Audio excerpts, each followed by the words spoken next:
Well, hey there, thanks for tuning in to my survival guide let's play on Minecraft 1.18 Experimental. Alright, so since the last episode, I did finish this cabin, and we'll have a quick look at that, but today we're going to talk about powdered snow, so stay tuned.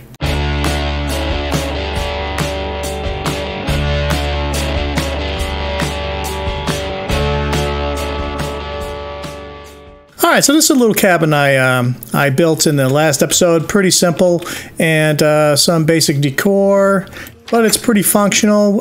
Really, this is just my outpost until I build a permanent base up there on the mountain. And up here we have our bed. It's a little cramped quarters, but you can get up here just fine. Alright, so powdered snow. You know, first off, man, look at that. I mean, this is not just powdered snow. That's regular snow and powdered snow. But man, that is really gorgeous. So it looks really great. And there's two kinds of snow up here. There's your traditional snow that we're used to. I'm trying to get above the clouds here so we can see clearly.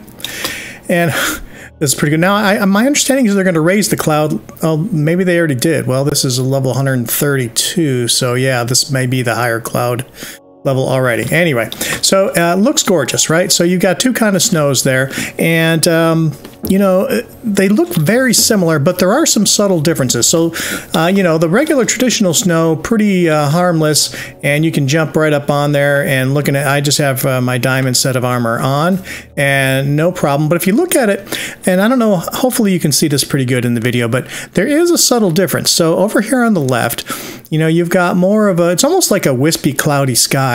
And then on the right, you notice it's a little more pixelated looking. So this is going to be your powdered snow, right? So, and if we step into this, we're going to start freezing, and eventually we'll take damage. And if you just have regular, either no armor or anything other than leather armor, you're going to not be able to get out of this. The way to get out of it would be to dig yourself out, unless you have a bucket, right? So you're going to want to be careful, because that was just one block deep, but there are places where it's several blocks deep. Now, it takes a long time for you to take damage all the way down, and I don't know if it'll actually kill you or not. I'll have to take a look at that, or if it just takes down to half a heart like poison does. But I mean, you can dig yourself out even with just your bare hand. You can dig yourself out. So but you're gonna have to dig a long way if you're caught in the middle of it. Like here I just fell into it again here, and there's no way for me to get out unless I dig myself out. So I tell you what I'm doing. I have a bucket here. So there's a couple ways you can collect this. Number one, you can collect it in a bucket, and unfortunately, when you collect it in a bucket, the buckets. Let me grab another bucket of snow here. Here's another one of powdered snow. They don't stack, right? So you're going to need bundles early game, or shulker boxes, or you're going to make a lot of trips back and forth. So so that's how you can grab it. It is also renewable, and some really good news on that front. Here, let me so we can get up there safely. I'm going to go ahead and put some leather boots on, and then you can see what'll happen is, even if we walk into it, we can. It kind of works like an elevator. So if I hit my space bar, I'll climb right out of it, and if I hit shift, I can go down. It's only one block deep here. But if it were several blocks down, I could hit shift and it would bring me down. Now, there's a couple other interesting behaviors we'll get to in just a minute, but let's go look at the, I started to talk about how you collect it, and it's also renewable. So here's some cauldrons. Now, previously, this took forever, but I set this up to test. And right before I started recording this video, the previous Minecraft day, it started to snow, and in one Minecraft day, it completely filled these from empty. So that's kind of a change, right? So now we have a renewable source, and previously, it took forever to fill these cauldrons. Now, I'm not sure. I know they sped it up a little bit, but I didn't think they sped it up that much. I think the difference might be when it snows this high up in the snowy mountains, it snows fairly heavily. So if you're going to set up cauldrons to collect snow, you're going to want to find, you know, a very high elevation, because above these clouds, that when it's raining down there, it's snowing very heavily up here. And like I said, in one Minecraft day, it filled these up from being completely empty. So that's pretty cool. So it's renewable, but it's not going to be as painful as we thought. Okay, so a couple other things when you have boots on. So when you've got boots on and you hit the powdered snow, you can you know, make yourself descend into it. And let's find a spot here. There's a spot over here where it's deeper than just one, right? So I can walk completely into this. And I thought this was a chain. I thought that this was different. I thought that the wearing leather just slowed it down, but I've stood here for a couple minutes before, and I didn't start taking any damage at all. I didn't get the freeze thing. So I don't know if that's how it's going to be ultimately, but currently the current state is if you have any leather on, you need the boots, of course, to walk on it and to climb out of it. But even if you have any other piece of leather on, let's change that for just a second. Let's take the boots off and let's put this helmet on. So I put the helmet on and you can see the freezing effect going away. And if I stand here for a few minutes, I'm not going to freeze. Now the helmet does not help me get out of this, right? So getting out, I can walk right out just because it happens to be on level ground. But if that was down one block, I would not be able to climb up onto this block. So let me demonstrate that over here. So I fall into it, and I have the leather helmet on, as you can see. So I'm not going to get cold, but I can't. There's no way out of this for me. Right, so the only way out of it is to either pound this with my fist or with a shovel. But if you use your fist or shovel, you're going to just lose it. If you use a bucket, you will actually collect it, and then you can hop out of there. All right, so now with the boots, though, there's a couple of interesting behaviors.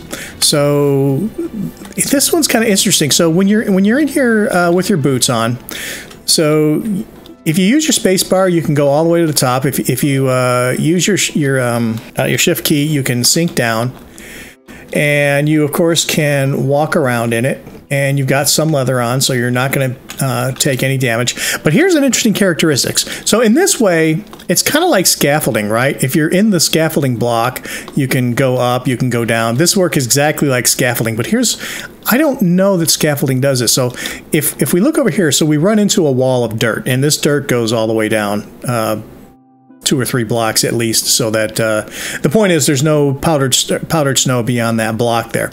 So all I'm going to do is walk forward. When I hit that wall, it automatically elevates me. So that's kind of like I don't know, it's kind of like an elevator. So there might be a use for that as a alternate to a bubble elevator, if you will. So if you had leather on, if you're up in your mountains here, you could, and it goes both ways, right? So you could just have a column of bubbles of powdered snow, and you hit your shift to go all the way down, and you're not going to freeze because you've got some leather on. And if you're at the bottom, you want to go up. You go up. I haven't done a huge column yet, so I don't know how fast that is, but it seems like it's fairly fast.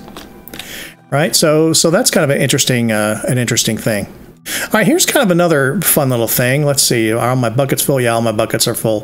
That's fine. So I'll just use a shovel here. Let me clear out one block here. So you can make a hidden entrance to a base this way. So if I take out a block of snow here, and I dig myself an opening. I didn't mean to take that one out. All right, so I dig myself a couple blocks opening, and then I can, of course, make this as big as I want, whatever. And then if I replace this with some powdered snow, that's completely hidden. There's no way for you to tell there's anything there. So if you know where that is, you can either walk into it and walk right in. So if you knew that opening was right there, you can just walk right in. Or if you knew where it was and you came in from above, you could hop down onto that, shift down, and then walk forward. And you're just seeing the pixelation from the powdered snow block. So you can't tell what any block is at this point. So you just have to know that opening is there. That's kind of a cool thing. I think this is going to be a great way to have hidden entrances to bases in the big snowy peak mountains. All right, so another use for the powdered snow is if you have a scaly spawner, and let's say maybe you're lucky and you find a second skelly spawner in your world, and you're like, well, what do I do with this? Well, you can make another skelly spawner, but you can use powdered snow and either put it at the bottom or put it in the chute, enough pieces where it's going to slow the skeleton down enough. I think they had to stay in for like, it was either 7 or 11 seconds, something like that, and then they'll convert from a skeleton to a stray, and then you can get the stray drops instead. So that's another interesting use for the powdered snow. And other than that, I think that kind of catches us up on what I have experienced here playing around with the powdered snow. And I think the thing I'm most excited about right now is that it's very easily renewable. Because before it seemed like you were going to have to collect snow, you're going to have to set up a ton of cauldrons and collect it over a long period of time. But one Minecraft day of snowing, and it filled all 6 of these from 0, so that's pretty good. All right, guys, I think that's going to do it for this episode. I appreciate you tuning in. If you enjoyed this episode in any way, please drop a like. I would greatly appreciate that. And hey, you know, if you haven't already, subscribe to my channel. It's free. It's easy to undo if you change your mind, and it helps me out a whole bunch. So again, thanks a bunch, and until next time, bye-bye.